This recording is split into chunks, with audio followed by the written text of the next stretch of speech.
तो new chapter आज का हम लोग का है असाइनमेंट। तो सबसे पहले तो बात ये आती है कि व्हाट इज़ असाइनमेंट। इस चैप्टर के नाम का क्या मतलब है सर?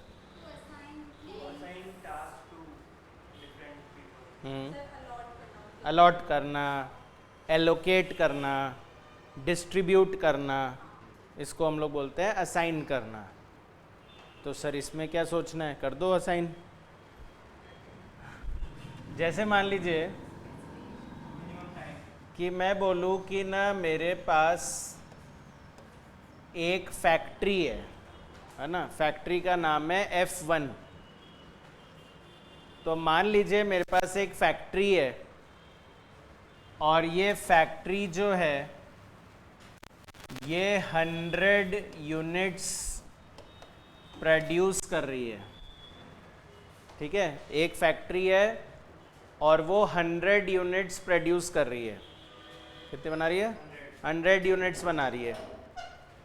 और ये जो 100 यूनिट्स है ये बेसिकली ये दो जगह दे सकती है, वेयरहाउस 1 और वेयरहाउस 2। ये फैक्ट्री दो जगह इन गुड्स को पहुंचा सकती है, वेयरहाउस 1 और वेयरहाउस 2। वेयरहाउस 1 में 200 यूनिट्स रखने की जगह है, वेयरहाउस 2 में 150 यूनिट्स रखने की जगह है। ठीक है, ये इनकी कैपेसिटी है कि ये इतना स्टोर कर सकते हैं। फैक्ट्री 1 बोल रहे हैं हम इतना बना सकते हैं। ठीक है, अच्छा, फैक्ट्री 1 से वेयरहाउस 1 में भेजने में हमारी 10 रुपये पर यूनिट की कॉस्ट आती है। फैक्ट्री 1 से वेयरहाउस 1 में ट्रांसफ़र करने में 10 रुपये पर यूनिट कॉस्ट आती है और फैक्ट्री 1 से वेयरहाउस 2 भेजने में 12 रुपये पर यूनिट की कॉस्ट आती है। तो बताओ क्या करना चाहिए?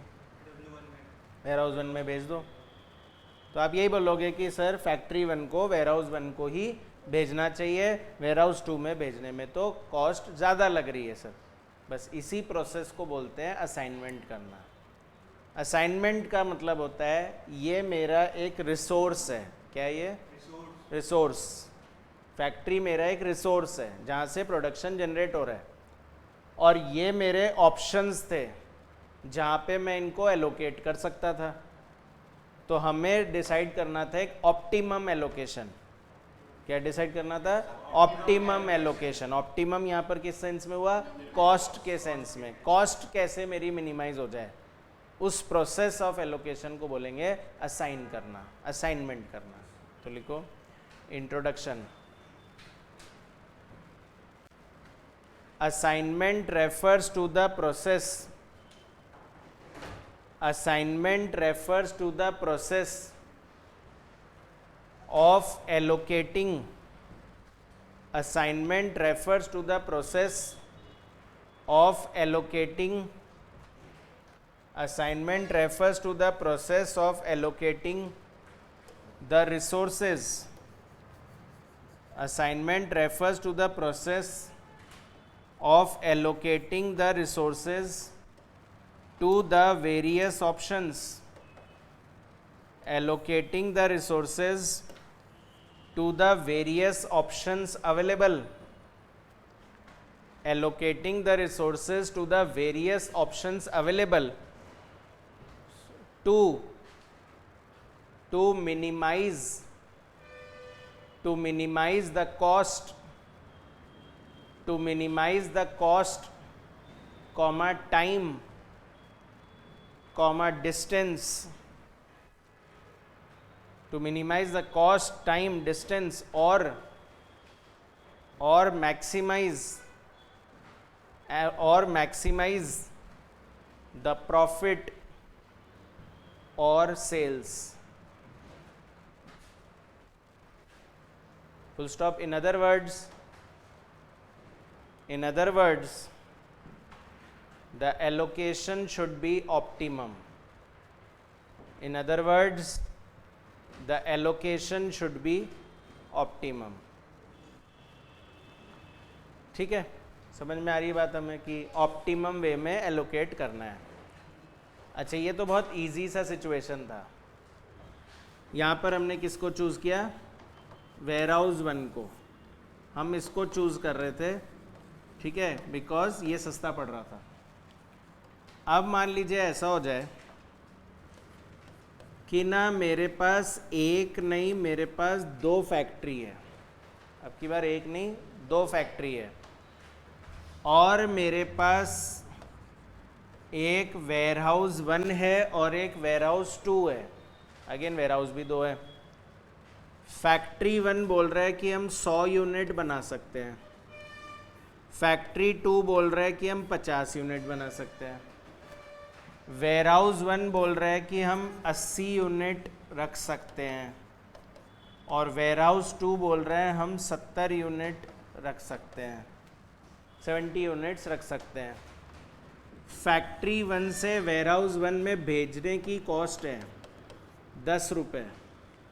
फैक्ट्री 1 से वेयर हाउस 2 में भेजने की कॉस्ट है 8 रुपये। वेयर हाउस 2 से फैक्ट्री 2 से वेयर हाउस 1 में भेजने की कॉस्ट है 6 रुपये, और फैक्ट्री 2 से वेयर हाउस 2 में भेजने की कॉस्ट है 9 रुपये। अब बताओ, F1W2 को दे दे, F1W2 और F2W1। हाँ, मतलब फैक्ट्री 2 वेयर हाउस 1 को 50 यूनिट भेज दे, और फैक्ट्री 1 वेयर हाउस 2 को 70 भेज दे, और 30 बच जाएंगे इसके, वो वेयर हाउस 1 को ही दे दे। यही बोल रहे हो ना, यही एलोकेशन कर रहे हो ना। इसको असाइनमेंट नहीं बोलते हैं, इसको ट्रांसपोर्टेशन बोलते हैं। एक्चुअली 2 चैप्टर है, असाइनमेंट अलग है, ट्रांसपोर्टेशन अलग है, और दोनों एकदम सेम से लगते हैं। फर्क क्या है वो समझने की कोशिश करो। जब आप बोले ना कि फैक्ट्री 1 वेयर हाउस 2 को भी देगा और वेयर हाउस 1 को भी देगा, तो जब ये 1-2 लोगों को दे रहा है तो वो ट्रांसपोर्टेशन है। इसको बोलते हैं 1 to many relationship. 1 to many relationship. 1-2 को भी दे सकता है, 3 को भी दे सकता है, 4 को भी दे सकता है। तो एक रिसोर्स को आप 4 जगह भी डाल सकते हो, तो फिर वो ट्रांसपोर्टेशन है। असाइनमेंट की कंडीशन ये है कि 1 to 1 रिलेशनशिप होना चाहिए। मतलब अगर एक रिसोर्स है तो वो एक ही ऑप्शन को देगा, तभी हम उसको असाइनमेंट बोलेंगे। तो लिख लीजिए नेक्स्ट लाइन में, the basic condition of assignment, the basic condition of assignment is 1 to 1 relationship. 1 ONE1, 2 TO2, 1 to 1 relationship. मतलब एक को ही देगा। तो सर इस केस में ये कैसे होगा? तो इस केस में ये होगा ही नहीं, हम इसको इस सिचुएशन को असाइनमेंट से सॉल्व ही नहीं कर सकते। असाइनमेंट में सिचुएशन कैसा देगा, इसी को मॉडिफाई कर रहा हूँ मैं।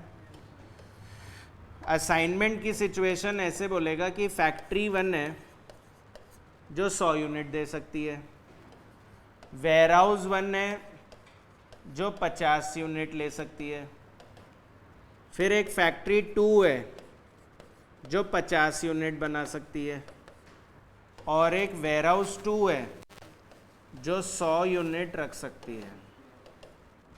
फैक्ट्री 1 से वेयर हाउस 1 भेजने में 5 रुपये कॉस्ट आएगी, फैक्ट्री 1 से वेयर हाउस 2 भेजने में 10 रुपये कॉस्ट आएगी, फैक्ट्री 2 से वेयर हाउस 1 भेजने में 8 रुपये कॉस्ट आएगी, और फैक्ट्री 2 से वेयर हाउस 2 भेजने में 6 रुपये कॉस्ट आएगी। ठीक है, अब बताओ क्या लग रहा है? F1W2 को ही दे और F2W1 को ही दे। पर इसमें कॉस्ट ज़्यादा हो गई आपकी, 10 रुपये और 8 रुपये, टोटल 18 रुपये हुआ, और 5 और 6 करते तो 11 में ही काम हो रहा था। F1W1 को दे दे, कितना दे? 50। तो फिर बाकी 50 कहाँ जाएंगे? हाँ, तो समझ गए ना, 1 to 1 की वजह से आंसर में कॉस्ट में ज़्यादा आता है। ये कंडीशन है कि कॉस्ट तो कम करनी ही है, पर साथ में ये भी ज़रूरी है कि 1 to 1 ही होना चाहिए। तो कंपैरेटिवली ट्रांसपोर्टेशन के मुकाबले असाइनमेंट से आंसर ज़्यादा आता है।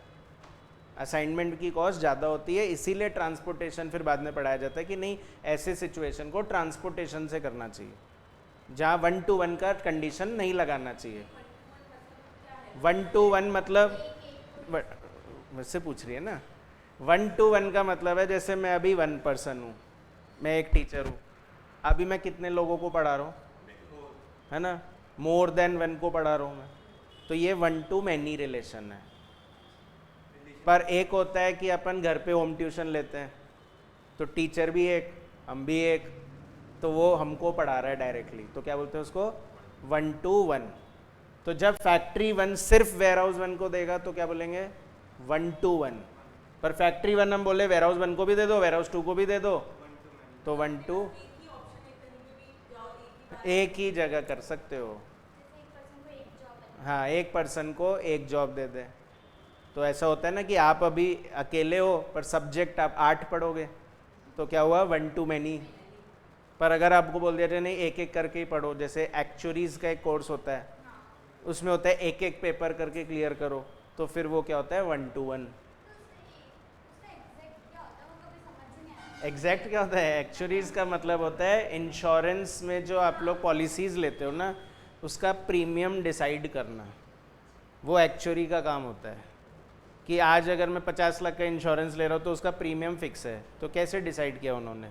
तो सारा रिस्क एनालिसिस उन्होंने किया ना, कि भाई क्या क्या नुकसान हो सकता है, क्या चांसेस है होने के, क्या चांसेस है नहीं होने के, वो सारा एनालिसिस एक्चुअरीज वालों को करते हैं। नहीं, टफ नहीं है।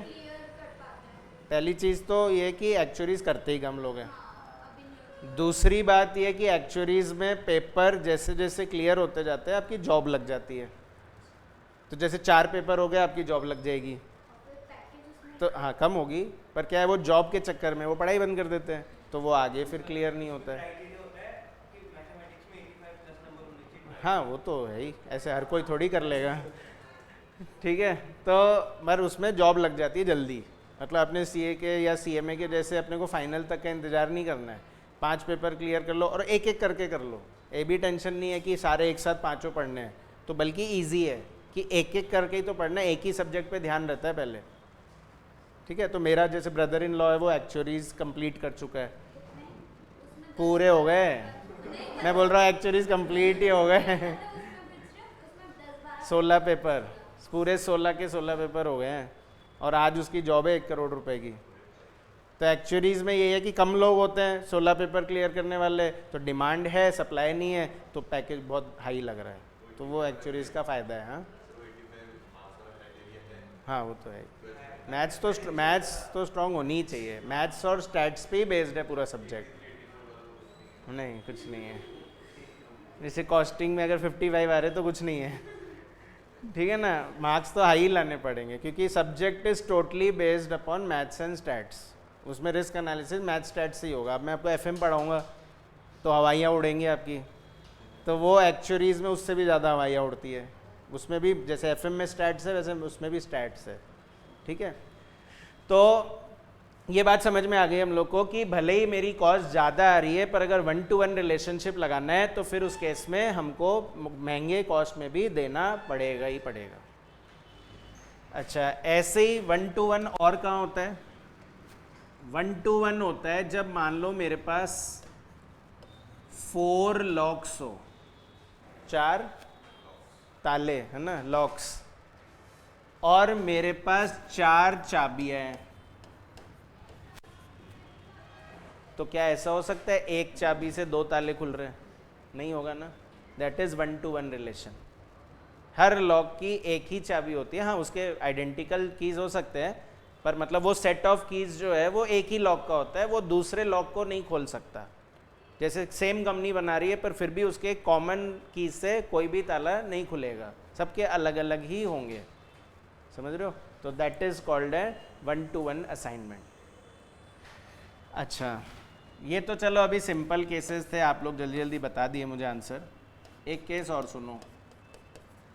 मान लो मेरे पास 4 फैक्ट्री है और मेरे पास 4 वेयरहाउस है।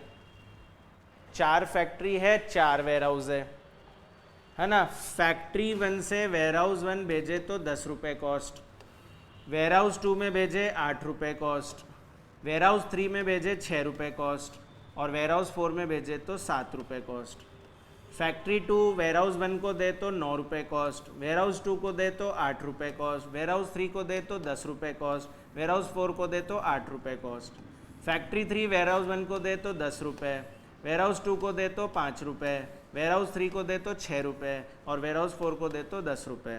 फैक्ट्री 4 वेयरहाउस 1 को दे तो 8 रुपये, वेयरहाउस 2 को दे तो 9 रुपये, वेयरहाउस 3 को दे तो 7 रुपये और वेयरहाउस 4 को दे तो 5 रुपये।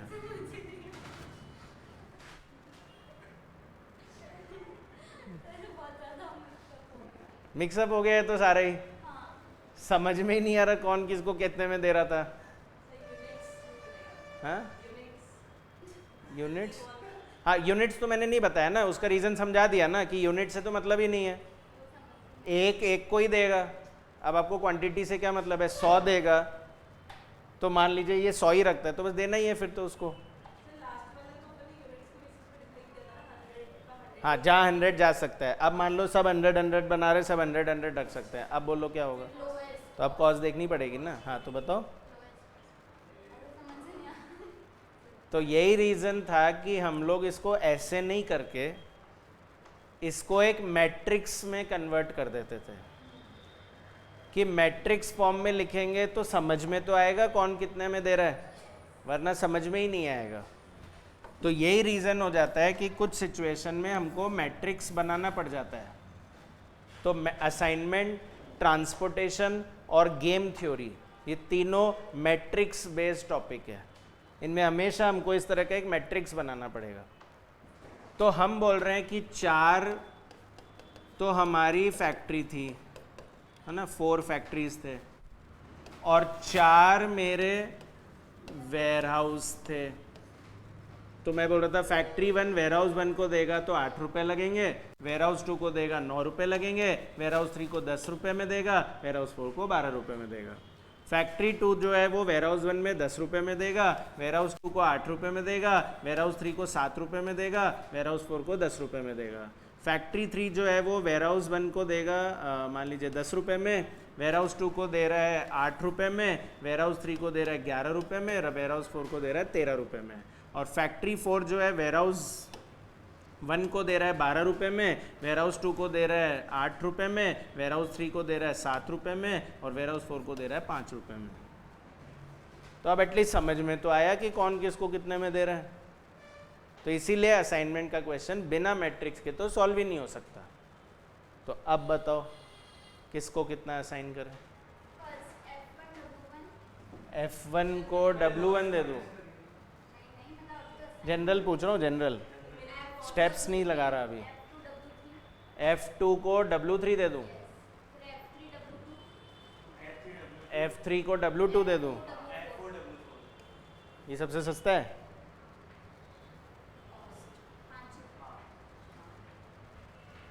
लग रहा है कॉस्ट सबसे कम आ रही है, और कोई ऑप्शन नहीं है?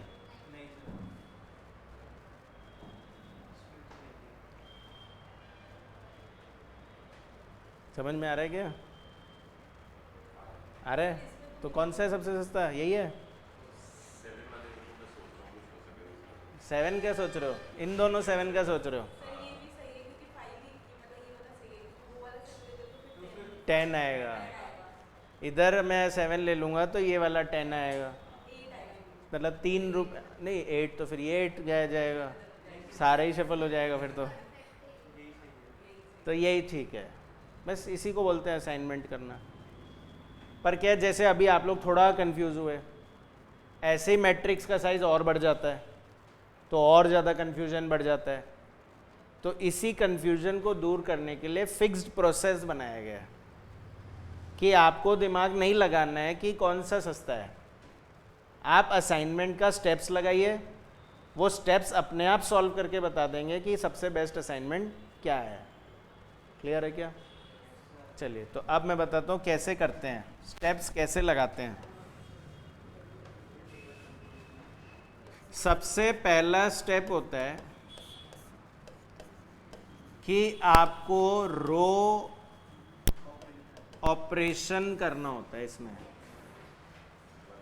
क्या करना होगा? Row operation. चलो ये एग्जाम्पल कॉपी कर लो, साथ साथ ही स्टेप्स लिखवाता जाऊंगा।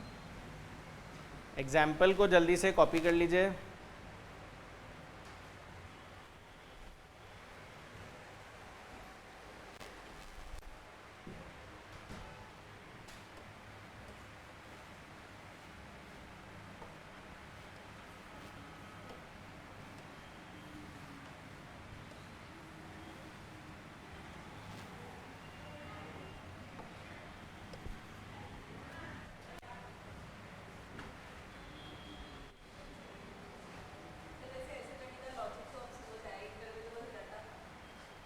कि मैट्रिक्स क्यों बनाते हैं? हाँ, वही मैंने बोला है, मुझे इंटर में सब कुछ ही नहीं पढ़ा हुआ होता है, इसीलिए तो वापस डाल रहे हैं फाइनल में। हाँ, मिनिमम तो मैं भी चूज कराऊंगा अभी, वो तो स्टेप्स में आएगा ही। फाइनल में वापस डालने का लॉजिक ही यही है कि इंटर में बस खाली आपने करा, आप उसको अच्छे से करो, यही फ़र्क है। इसीलिए तो सेम क्वेश्चन है, लर्निंग कर्व में सेम क्वेश्चन थे, पर दोबारा क्यों डाल रखा है? क्योंकि उसको अब अच्छे से समझो।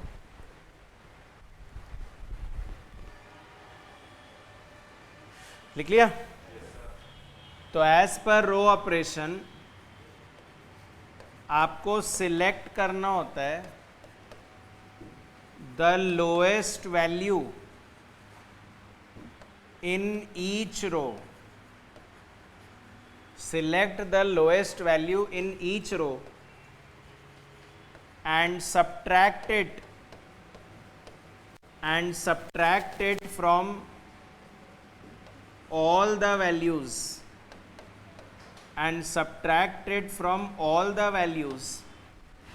in that row.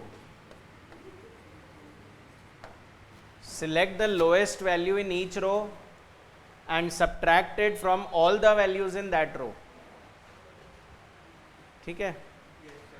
जैसे ये मेरा मैट्रिक्स है, तो इसमें जो ये हॉरिजॉन्टली चलते हैं ना, इसको तो बोलते हैं रो, और जो वर्टिकली चल रहा है इसको बोलेंगे column. North south is column and west east is row. ठीक है ना? तो ये रो है, तो ये बोल रहे हैं रो ऑपरेशन। हर रो का सबसे लोएस्ट ढूंढो। क्या है? पहले रो का 8 है, फिर दूसरे रो का 7, तीसरे रो का 8, फोर्थ रो का 5। सोचा जाए तो यही तो आपने सिलेक्शन किया था।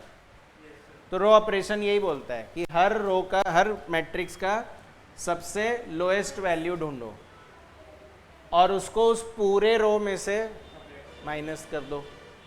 पूरे रो का मतलब है जैसे 8 है, तो इसको 8 में से पूरे को माइनस कर दो, तो ये हो जाएगा 0, 1, 2, 4।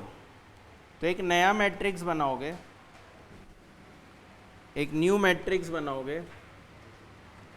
अब उसमें F1 W1 लिखने की ज़रूरत नहीं है, बस डायरेक्ट लिखेंगे 0, 1, 2 एंड 4। पर ये तो बात हुई कि स्टेप है ये, पर इसका क्या लॉजिक है? एक्चुअली 8 मतलब इसमें लोएस्ट था, F1 के लिए लोएस्ट क्या था? 8। पर मैं बोल रहा हूँ अगर किसी वजह से इसको ये नहीं मिल पाया W1, क्योंकि किसी और को दे दिया हमने W1, क्योंकि 1 to 1 है, किसी और को दे दोगे तो इसको नहीं दे पाओगे, तो फिर दूसरा कौन सा बेस्ट है? 9। तो यानी उसमें 1 रुपये कॉस्ट ज़्यादा है। ठीक है? अगर नेक्स्ट बेस्ट देखेंगे तो 10, तो उसमें 2 रुपये कॉस्ट ज़्यादा है, और नेक्स्ट बेस्ट देखेंगे तो 12, तो उसमें 4 रुपये कॉस्ट ज़्यादा है। इस तरह से चलता है ये कि एक्स्ट्रा कॉस्ट कितनी आ रही है आपकी, ठीक है।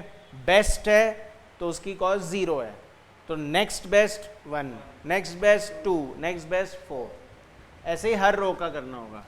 तो कितना हो जाएगा 3, 1, 0, 3। फिर ऐसे ही नेक्स्ट बेस्ट है 2, तो 0, 3 एंड 5, और फिर ऐसे ही 7, 3, 2, 0, 7, 3, 2, 0। क्लोज नहीं करना होता मैट्रिक्स को, ओपन रहने दो, ठीक है। बस ये इधर एक लाइन और उधर एक लाइन, बंद करने की ज़रूरत नहीं है। अच्छा, ये हो गया रो ऑपरेशन। तो ये करने का फ़ायदा क्या हुआ? फ़ायदा ये हुआ कि मुझे आइडेंटिफाई करना अब इजी हो गया है कि कौन सा मेरे लिए बेस्ट है, और बेस्ट का आइडेंटिफिकेशन है 0।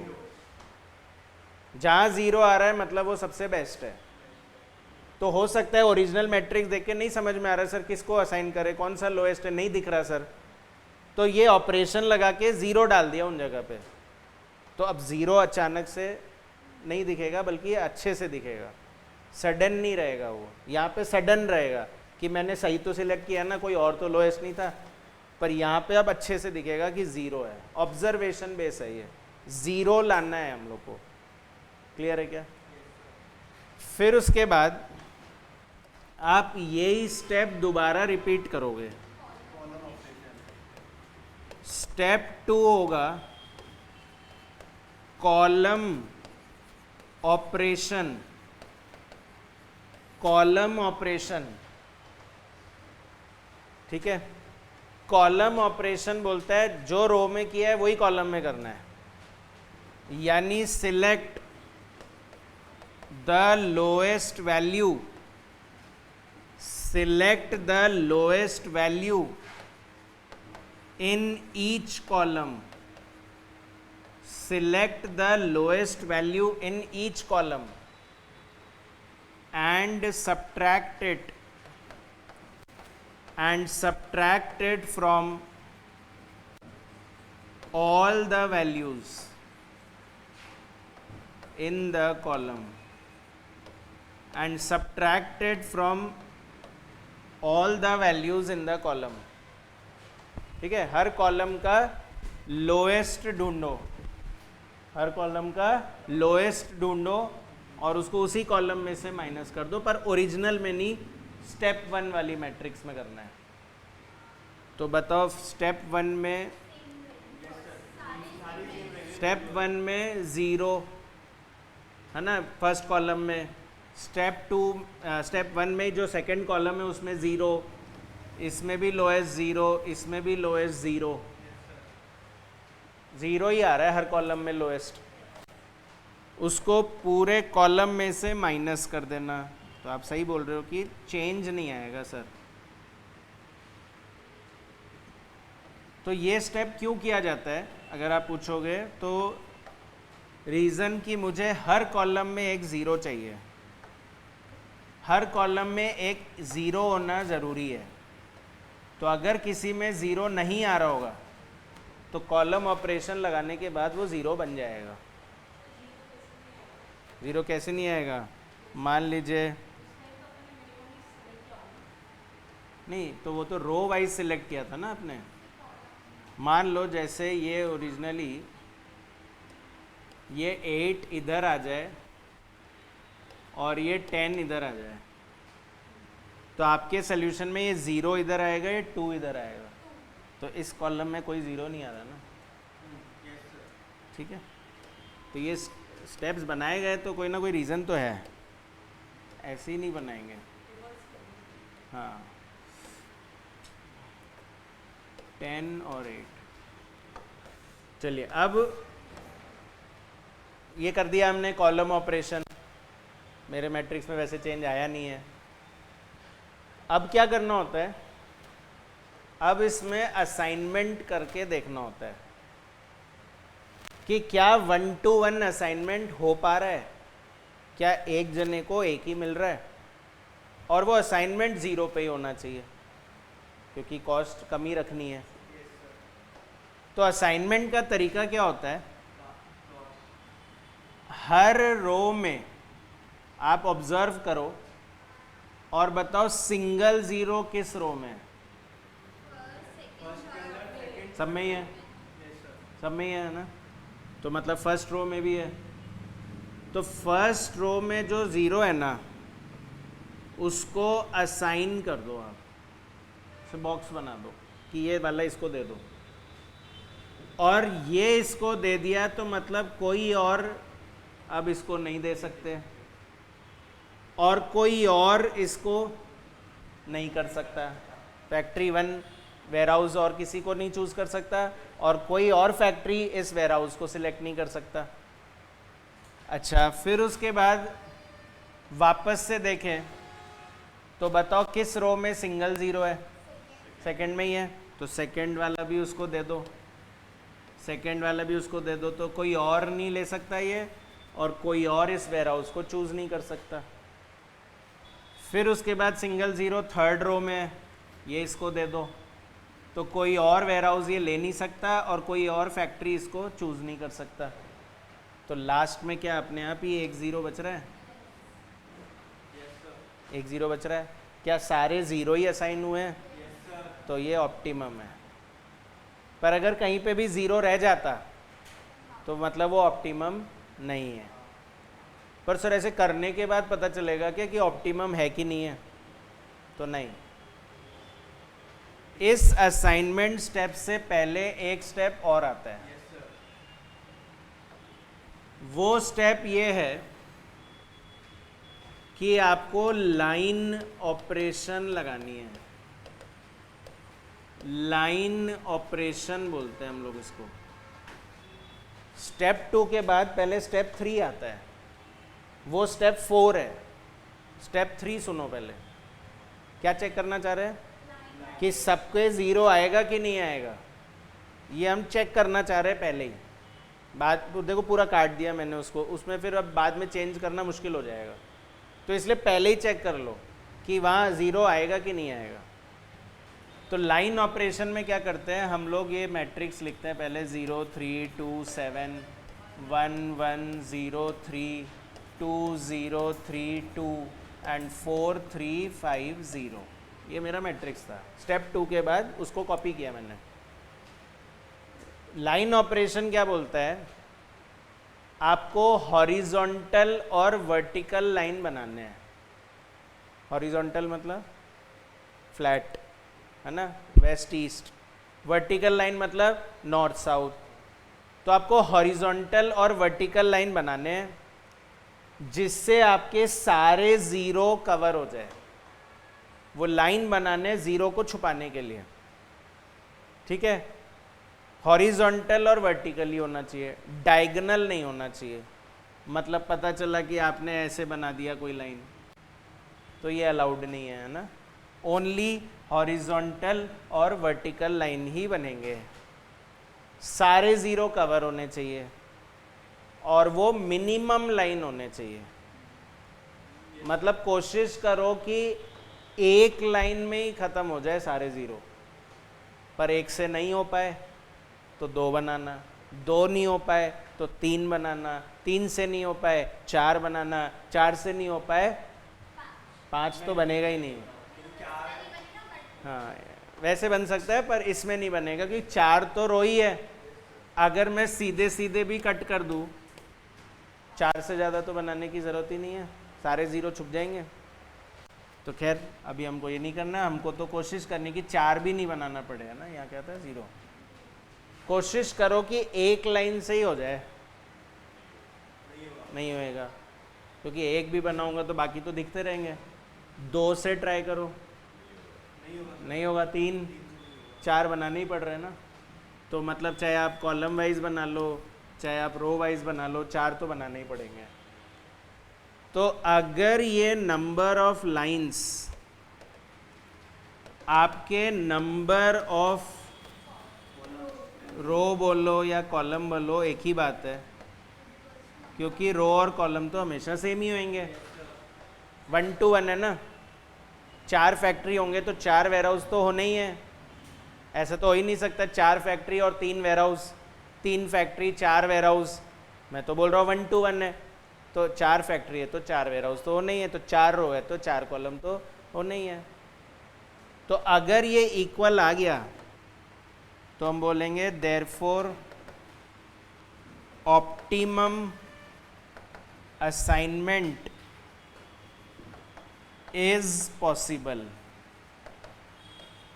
ऑप्टिमम असाइनमेंट इज पॉसिबल,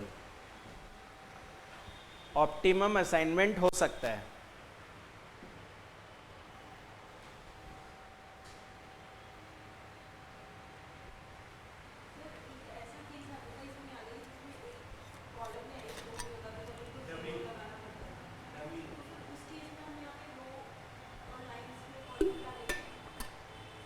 जब आप खुद ही बोल दिए कि हमको एक रो ऐड करना पड़ता है तो आप उसको बराबर कर तो दिए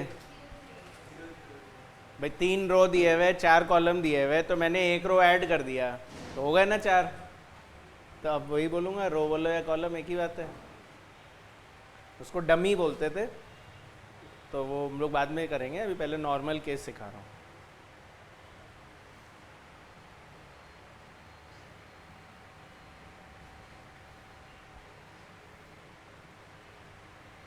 ठीक है, तो लास्ट स्टेप होगा स्टेप 4। Step 4 assignment.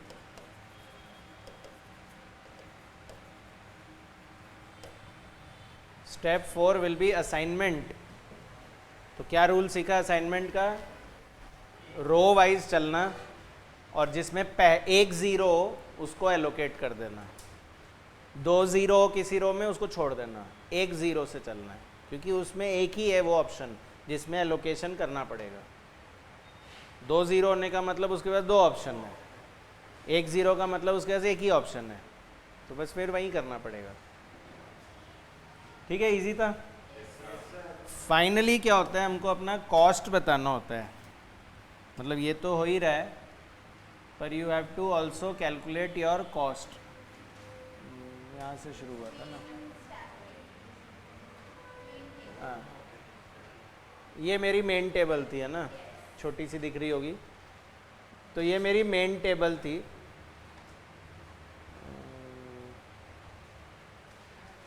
तो इसमें से अब मैच करना है इनको, तो हम क्या बोलेंगे,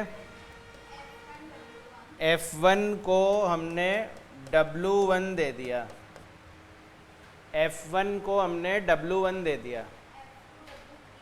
रुको, F1 को W1 दिया तो उसकी कॉस्ट उसके सामने लिख देना 8। भाई मैंने ये वाला ज़ीरो चूज़ किया, तो ये ज़ीरो यहाँ पे 8 है, तो यहाँ पे 8 लिख दूंगा। फिर फैक्ट्री 2 को वेयर हाउस 3 दिया, तो उसमें कॉस्ट है 7। फैक्ट्री 3 को कौन सा दिया, वेयर हाउस 2, तो उसमें कॉस्ट 8 है। और फैक्ट्री 4 को दिया वेयर हाउस 4, उसमें कॉस्ट 5 है, तो टोटल हो जाएगा 28।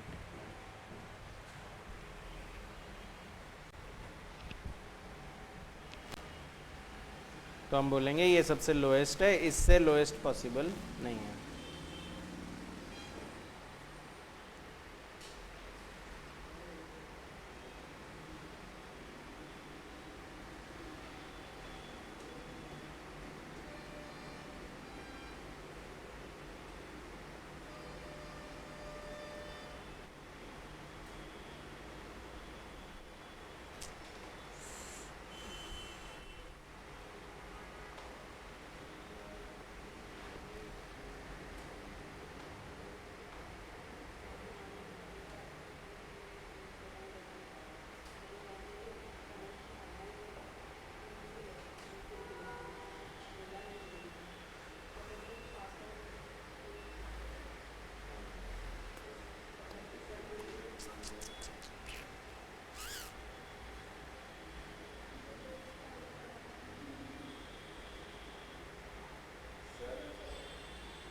क्या हुआ? उसका क्या करना है? तो अभी आ ही जाएगा आप लोगों का नया वाला ही। नहीं नहीं, पास तो है, दे देंगे वो भी। नहीं नहीं, हाँ दिवाली बाद आ जाएगा। आप तो इंटर की ले आओ, क्योंकि क्यूटी जो हम पढ़ रहे हैं ना वो इंटर की बुक से है, वही ले आओ।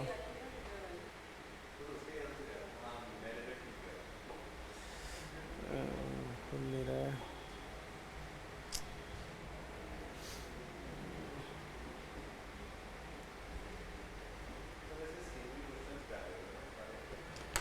पर आते नहीं है ना एग्जाम में सेम।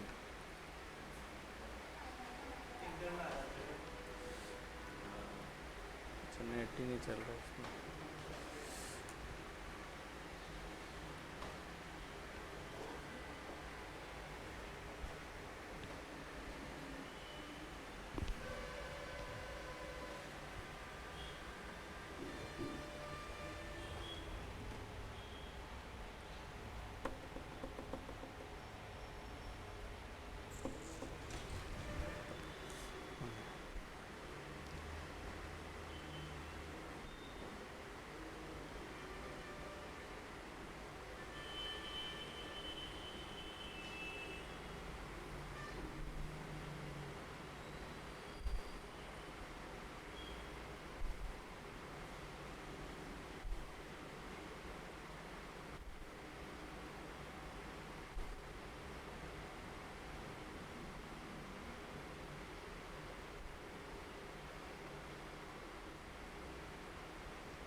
चलिए, तो आपकी बुक का ही एक क्वेश्चन है,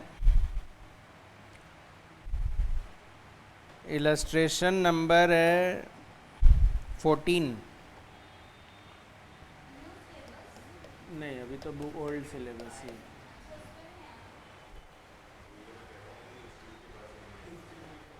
इलस्ट्रेशन 14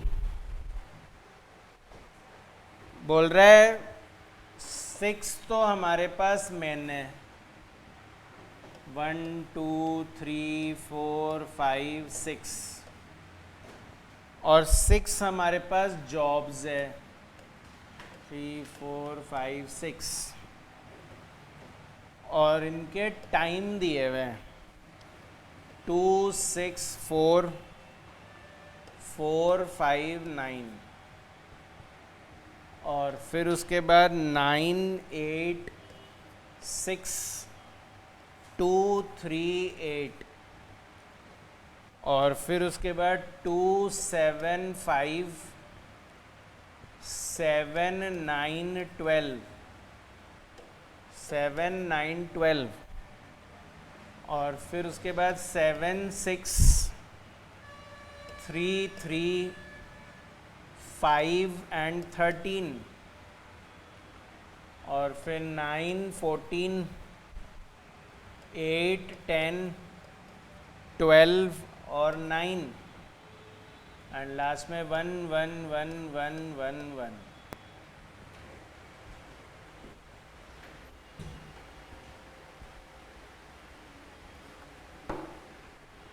तो ऐसे ही क्वेश्चन की मैं बात कर रहा था कि ऑब्जर्वेशन बेसिस पे आप डिसाइड करना आसान नहीं है कि आप बोलो कि हम तो देख के ही बता सकते हैं कि किसको कौन सा चूज़ करना चाहिए।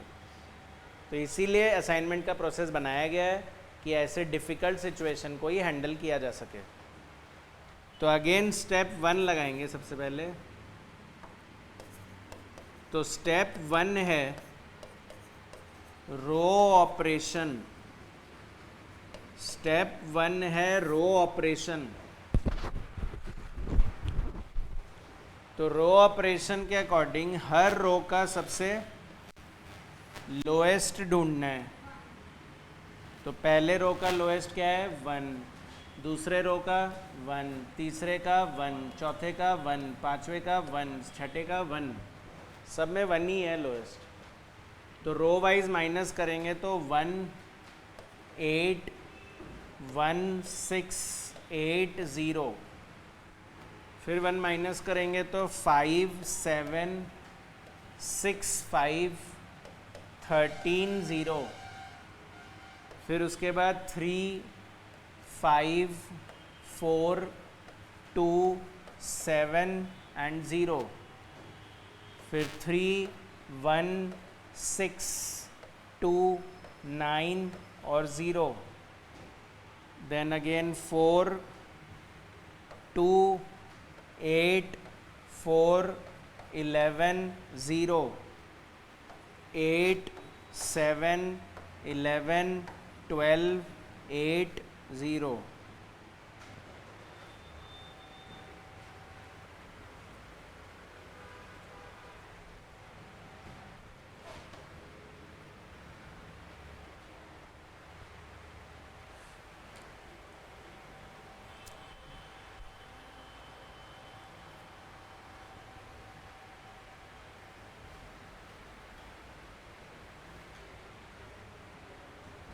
फिर क्या करेंगे, कॉलम ऑपरेशन। तो स्टेप 2 है कॉलम ऑपरेशन।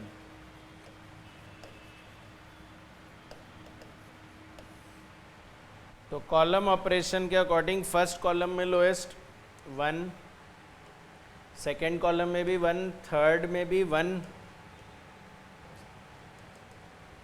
थर्ड में भी 1, फोर्थ में 2, फिफ्थ में 7 और सिक्स्थ में 0।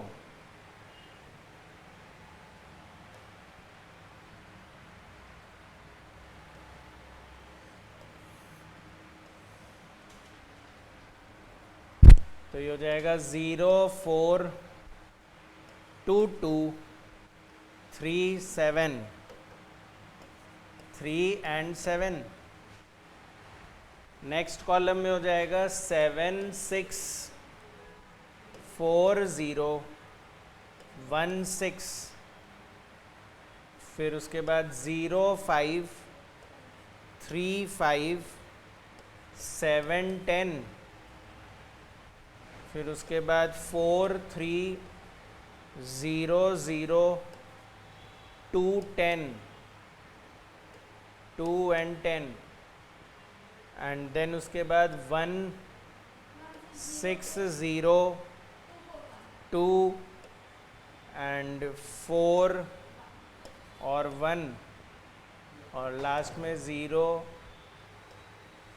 0 0 0 0 0 0।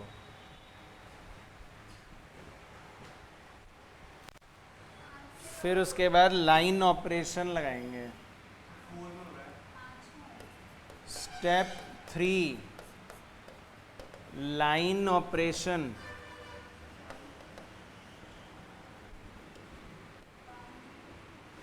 तो लाइन ऑपरेशन में वापस इस मैट्रिक्स को पहले कॉपी करना, कॉलम वाले में ही मत करना, क्योंकि अगर मान लो कुछ गलत कट कर दिया तो फिर उसको वापस रिवाइव नहीं कर पाओगे। तो 0 7 0 4 1 0 4 6 5 3 6 0 2 4 3 0 0 0 2 0 5 0 2 0 3 1 7 2 4 0 and 7 6 10 10 1 0।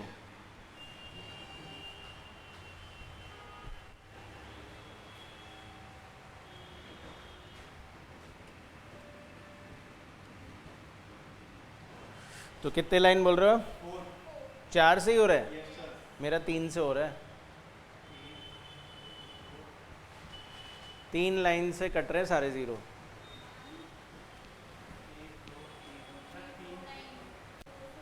फोर ही हो रहा है, 3 नहीं हो रहा है, 4 नहीं हो रहा है, 3 से नहीं हो रहा है, सबके 4 से हो रहे हैं, 3 से कैसे हो रहा है?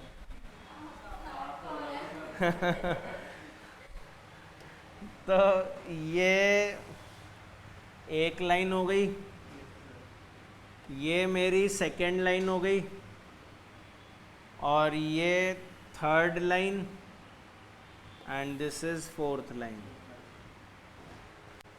और अगर किसी का 5 आ रहा है तो वो गलत है फिर, क्योंकि जब 4 से ही कट रहा है तो फिर आप 5 नहीं बना सकते, मिनिमम बनाना है। अगर 4 से हो रहा है तो फिर 5 नहीं बनेगा। तो अब हम क्या लिखेंगे, number of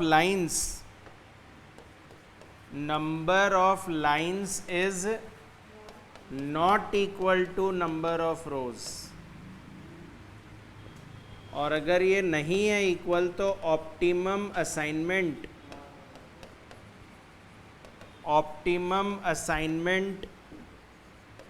is not possible. Optimum assignment is not possible. Not possible का मतलब है कि अगर आप यहाँ असाइन करोगे ना तो 0 सब में नहीं आएगा। ठीक है, मैं करके बताता हूँ, देखो कि सब में 0 नहीं आएगा।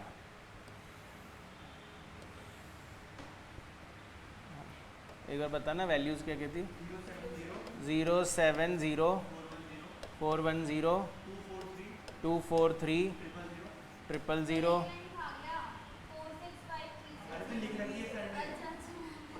हाँ 2 0 5 0 2 0। कहाँ खा के जाएगा, यहीं छोड़ के जाएगा। चलिए, तो ये मेरा ओरिजिनल था।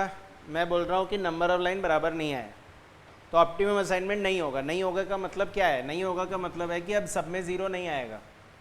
तो पहले तो ऐसा रो ढूंढो जिसमें सिंगल 0 है। रो 2 में है सिंगल 0, तो ये उसको असाइन होना चाहिए।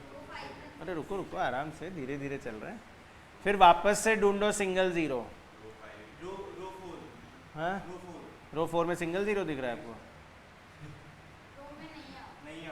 अच्छा, कॉलम वाइज देखो, फर्स्ट कॉलम में ही आ गया। ऐसे करने से नहीं होगा, आराम से, जल्दी जल्दी नहीं है अपने को। फिर सेकंड में एक 0 है, तो अब फोर्थ कॉलम में एक 0 है, तो क्या हुआ, अब 0 बचा नहीं है।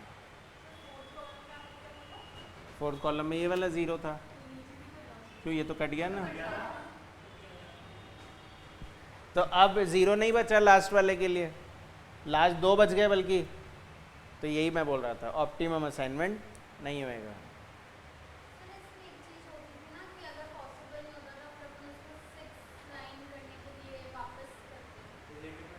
हाँ हाँ करूँगा ना, अभी मना थोड़ी किया मैंने ये थोड़ी बोला ख़त्म हो गया। पॉसिबल नहीं है, अभी पॉसिबल नहीं है। तो अब इस केस में हमको इसको मॉडिफाई करना पड़ता है। तो हम लोग यहाँ पर अब स्टेप 4 लगाएंगे, दैट इज मॉडिफिकेशन। बिल्कुल सही बात है, आप सही बोल रहे हो। लाइन इक्वल नहीं है तो इक्वल करो। तो बताओ लाइन कम क्यों पड़े, 0 कम पड़ा, तो बेसिकली हमको 0 और बढ़ाना है। अब उसको बोलते हैं मॉडिफिकेशन करो, इंक्रीज द जीरोज। तो कैसे होगा इंक्रीज, उसके लिए मुझे पहले इसे हटाना पड़ेगा। रुको एक मिनट।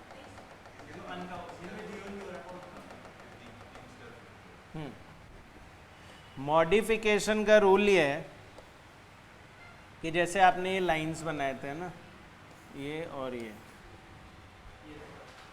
तो अब इस मैट्रिक्स के 3 पार्ट हो गए हैं, 3 हिस्से हो गए हैं इसके। पहला हिस्सा कवर्ड एलिमेंट्स। कवर्ड एलिमेंट्स मतलब जिनके ऊपर लाइन चली गई, उनको बोलेंगे कवर्ड एलिमेंट्स। दूसरा हिस्सा अनकवर्ड एलिमेंट्स, जिनके ऊपर लाइन नहीं गई। और तीसरा हिस्सा इंटरसेक्शन पॉइंट, जहाँ पे 2 लाइन क्या कर रहे हैं, इंटरसेक्ट कर रहे हैं। ये 3 हिस्से हो गए इस मैट्रिक्स के।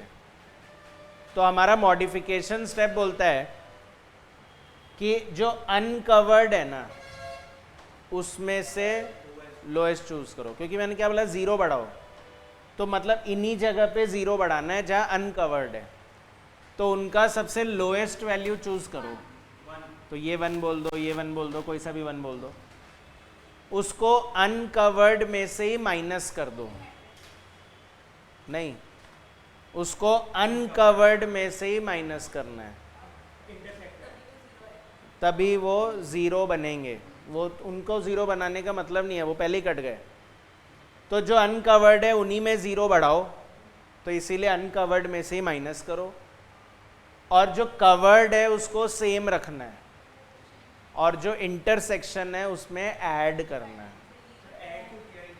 ऐड इसलिए करना है क्योंकि वो इंटरसेक्शन मेरा कॉमन जीरो बन रहा है, उसकी वजह से मेरे लाइन कम बन रहे हैं। तो अगर मैं उस जीरो को हटा के दूसरी जगह जीरो लाऊंगा तभी मेरा लाइन बढ़ेगा। जैसे ये वाले जीरो आपका था, क्या इस जीरो के लिए आपको ऊपर से लाइन लाने की जरूरत थी?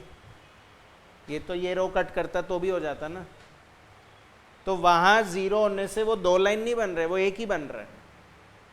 तो मेरे लाइन इसीलिए कम बन रहे हैं कि वो कॉमन जीरो है, रो वाइज भी वहीं जा रहा है, कॉलम वाइज भी वहीं जा रहा है। पर अगर मैं ऐसा करूं कि मैं वहां से जीरो हटा के कहीं और जीरो लाऊं, वो जीरो हट के यहाँ जीरो बन जाए, तो क्या होगा, मेरे लाइन बढ़ेंगे।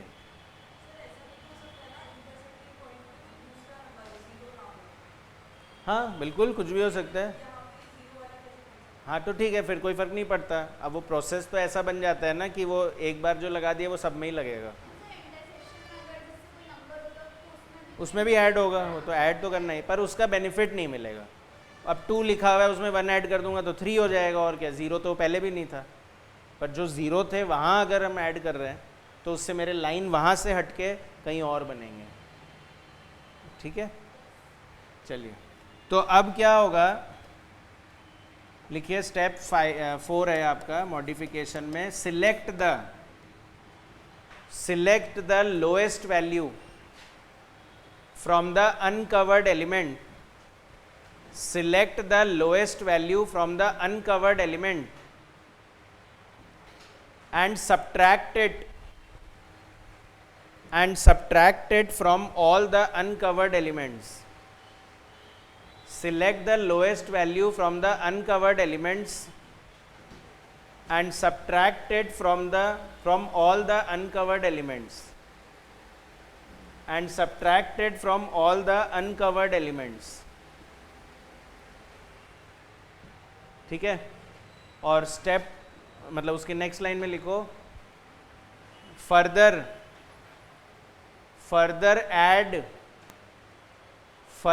add it to the intersection point. Further add it to the intersection point. Intersection point में ऐड कर देना। एंड नेक्स्ट लाइन में लिखो, leave the covered elements as they are. Covered elements को वैसे के वैसे ही छोड़ दो। ठीक है ना। तो अनकवर्ड में लीस्ट क्या था, 1।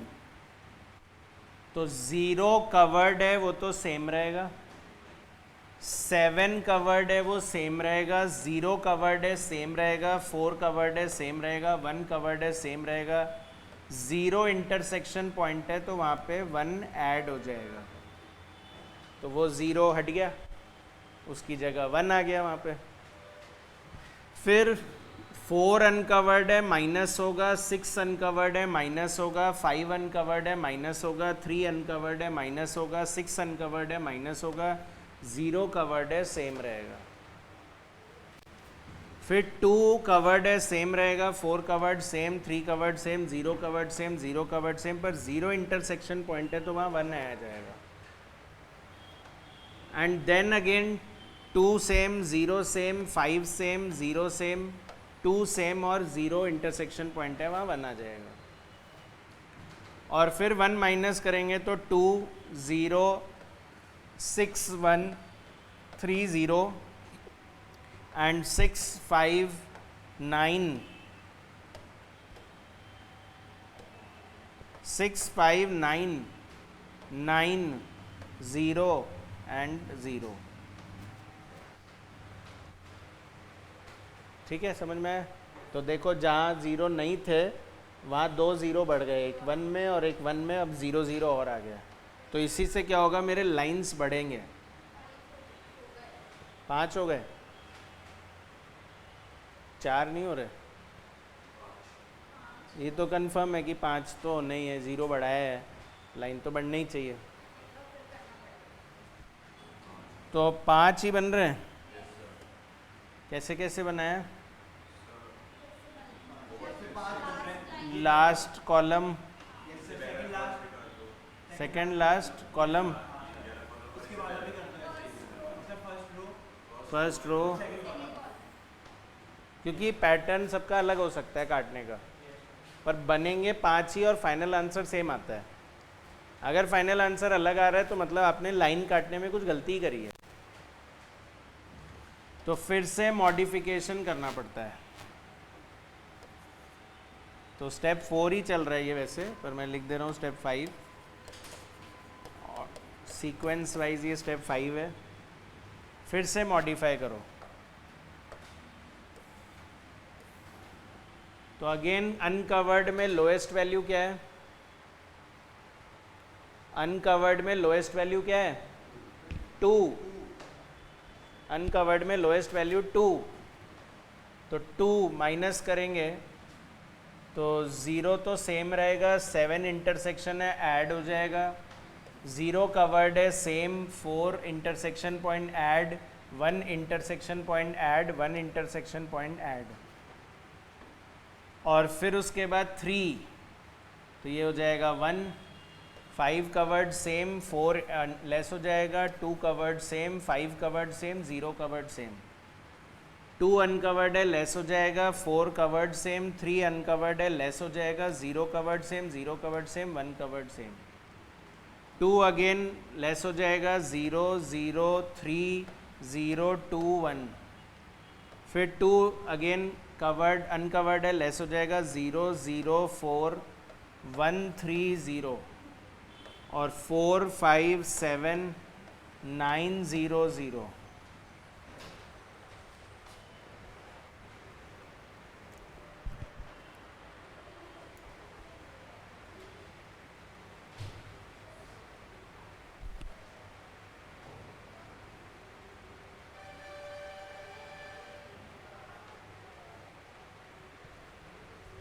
ठीक है, चलिए फिर वापस लाइन बनाइए। 5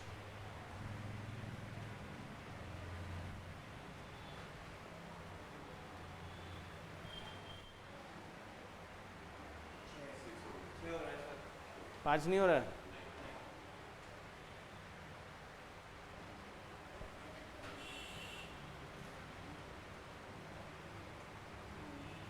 छह ही बन रहे हैं।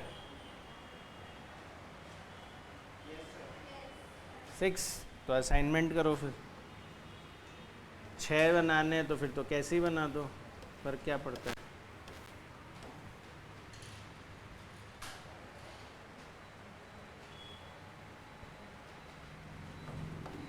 तो स्टेप 6 हो जाएगा असाइनमेंट।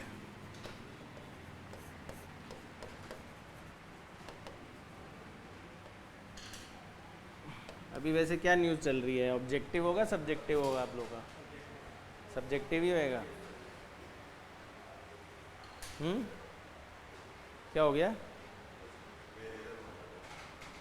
असाइनमेंट है तो 0 9 0 6 3 3 1 5 2 2 5 0 0 4 1 0 0 1 0 0 3 0 2 1 0 0 4 1 3 0 and 4 5 7 9 0 0।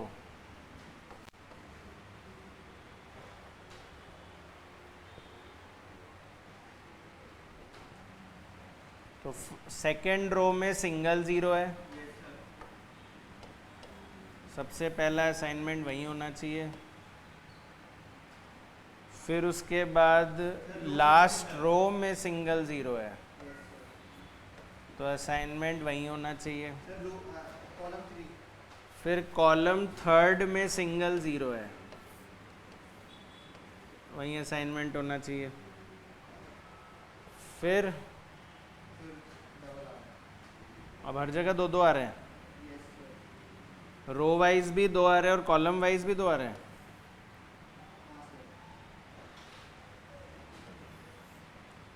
सब में ही दो दो आ रहे हैं।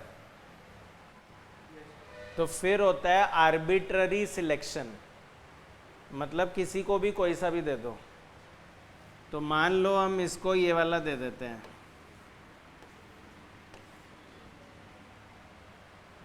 तो फिर अब वापस सिंगल ज़ीरो फिफ्थ रो में बच गया और लास्ट में अपने आप ये ज़ीरो आ गया।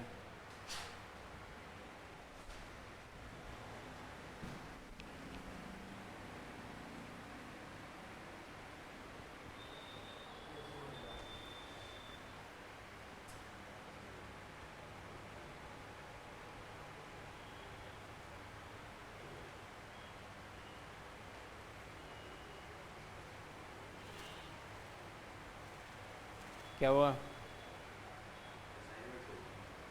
तो मैंने कर तो दिया, आप क्या सोचना है? खुद कर रहे हो? अच्छा,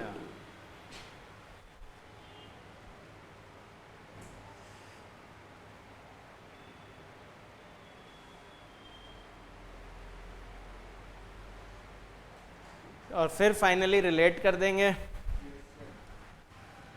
तो फर्स्ट मशीन को कौन सा जॉब दिया? थर्ड। सेकेंड मशीन को दिया जॉब 6, थर्ड मशीन को दिया जॉब 1, फोर्थ मशीन को जॉब 4, फिफ्थ मशीन को जॉब 2 और सिक्स्थ मशीन को जॉब 5।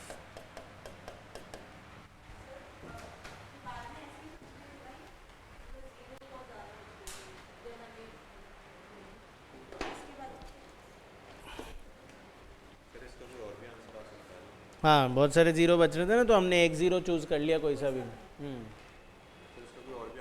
हाँ, ऑल्टरनेट आंसर हो सकते हैं, पर फाइनल ग्रैंड टोटल जो आएगा ना वो सेम आएगा। तो मशीन 1 जॉब 3 में 2 रुपीज़ टाइम था, बेसिकली 2।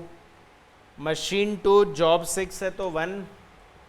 मशीन 3 जॉब 1 है 4। मशीन 4 जॉब 4 है तो 3। मशीन 5 है जॉब 2 है तो 3 और मशीन 6 है जॉब 5 है तो 9। 22।